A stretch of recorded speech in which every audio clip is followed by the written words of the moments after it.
Music sits in our lives like an old friend who refuses to explain where they came from. It just shows up, humming along, tapping its foot, insisting it's been here forever. Scientists argue, historians guess, philosophers shrug, and folklorists quietly smile because they've always suspected music crawled out of some wonderfully strange corner of human evolution. So let's wander through the theories that try to pin down the moment our ancestors decided that noise should be something more than shouting at predators and rattling stones. The first idea is wonderfully primal. Imagine a small band of early humans settling for the night, fire crackling, darkness crowding in. Lions watch from a distance.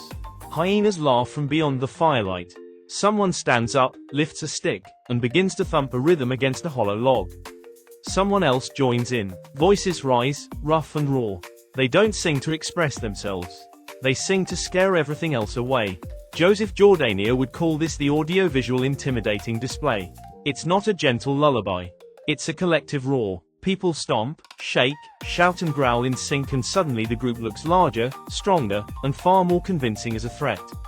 Music, in this story, grows out of fear. Not the soft kind of fear we feel before a dentist appointment, but the existential fear of becoming a lion's evening snack. One can imagine how easily this might evolve into something more. Rhythm brings unity. Unity brings confidence. Confidence makes the night easier to endure. Perhaps this sense of shared danger forged a musical instinct long before anyone thought of melody. You can picture early hominids discovering that beating sticks in time feels good. That voices echo off cave walls in delightful ways. That moving together produces a strange high, a spark of energy. And this spark, over thousands of generations, becomes something far more sophisticated, though still carrying that ancient pulse under its edges. Another path, equally curious, leads in the opposite direction. Instead of intimidation, think of tenderness. A mother holding a restless infant who refuses to sleep. She rocks. She sways. She murmurs sounds that aren't quite words but aren't random either. They drift gently, with rhythm from her breath, shaped by the heartbeat the baby once listened to through layers of skin and fluid. Many researchers believe music might have begun right here, in the soft glow of a fire, long before the group choruses, long before drums. Just a caregiver singing nonsense syllables in soothing patterns to calm a child. It's easy to imagine this growing roots. Babies recognize rhythm almost immediately. They prefer exaggerated intonation. They are drawn to repetition and melodic arcs. The human voice becomes a kind of portable cradle. As infants survive more easily when soothed and bonded, this style of vocal play strengthens.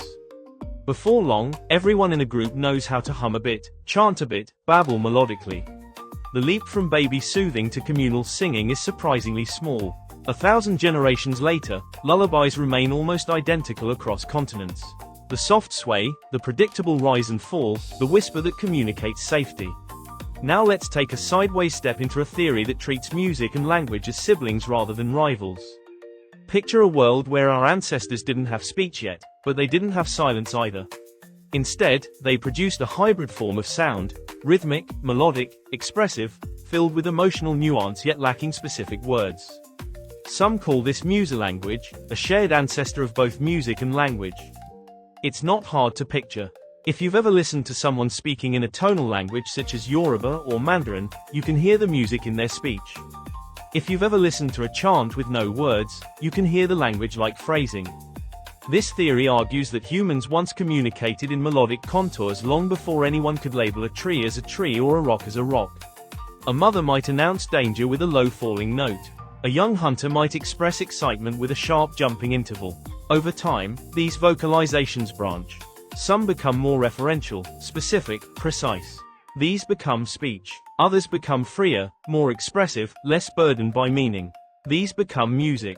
If this idea holds any truth, then perhaps music isn't the strange one in the family. Perhaps language is.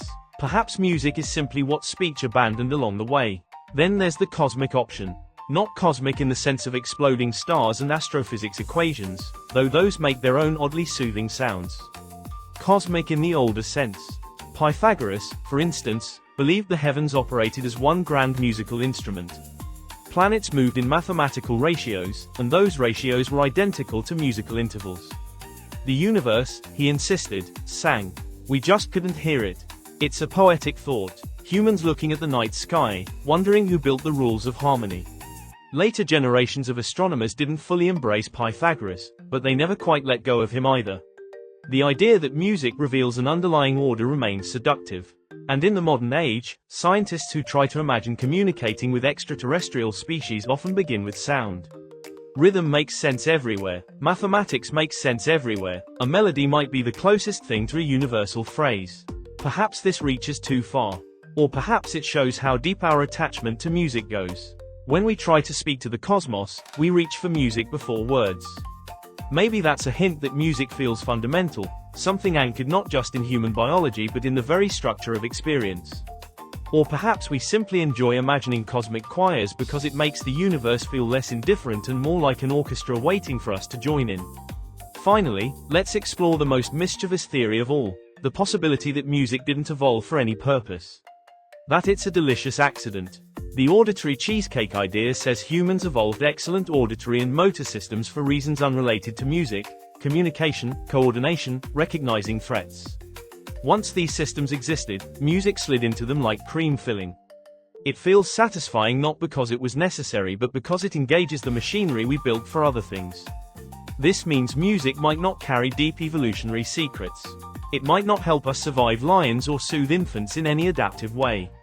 It might simply be something we enjoy because our brains enjoy patterns, repetition, novelty, complexity and emotional coloring. It's a bit like how we enjoy roller coasters even though there was never any evolutionary need to be hurled around at high speed. We're pattern-hungry creatures, and music feeds us patterns in layers upon layers. Yet calling music a byproduct feels like calling fire a byproduct of sticks rubbing together. Once something emerges, even by accident, its impact reshapes everything. For many cultures, music becomes ritual, identity, memory. It marks births, deaths, weddings, battles, harvests. A song can carry history, console grief, stoke rebellion. Perhaps its origins matter far less than its functions. A byproduct can still become the spine of human culture. All these theories share a common thread. They acknowledge that music sits in a strange place between necessity and luxury. It doesn't feed us. It doesn't shelter us. It doesn't heal a wound or light a fire. And yet no society has ever existed without it. Even the smallest communities, living with few resources, create songs. Even the most isolated groups hum, chant or drum. The truth might be that music has many origins, not one. Imagine our ancestors on the edge of darkness, terrified and clutching sticks. They begin to signal courage through rhythm. A child whimpers, and a mother hums a calming tone.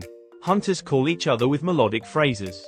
The group invents more sounds, more patterns, more rhythms. As months roll into seasons and seasons into centuries, music emerges not from one single spark but from a bonfire of overlapping behaviors. In that sense, music feels like a collage of humanity itself. Fear, comfort, curiosity, communication and accidental pleasure all woven together. The stories people now tell through music echo the very forces that shaped it. War songs still thrum with intimidation. Lullabies still sway with maternal tenderness. Popular music still borrows the tricks of speech. And orchestral music still flirts with cosmic ambition. Perhaps the strangest part of all this is how universal music feels now. You can hear a street musician in Marrakesh, a choir in Helsinki, a jazz band in New Orleans, and something in your brain clicks in recognition. You understand the structure even if you don't understand the culture. It's as if music taps into something older than language and wider than geography. So where does that leave us? Somewhere between the firelit dance, the cosmic harmony and the cheesecake metaphor. Somewhere between biology and imagination. Music may have begun as a roar in the dark or a murmur in a cradle. It may have begun as a coded chant. It may even have begun nowhere specific, simply bubbling up because humans can't resist turning chaos into pattern. Whatever its origins, music still carries that ancient mystery. It refuses to settle into a neat explanation. It whispers that something in us needs to create beauty out of vibration. And perhaps that, more than any theory, is the most astonishing fact. Humans heard the world rumble, crackle, hiss and howl, and decided to answer back with a song.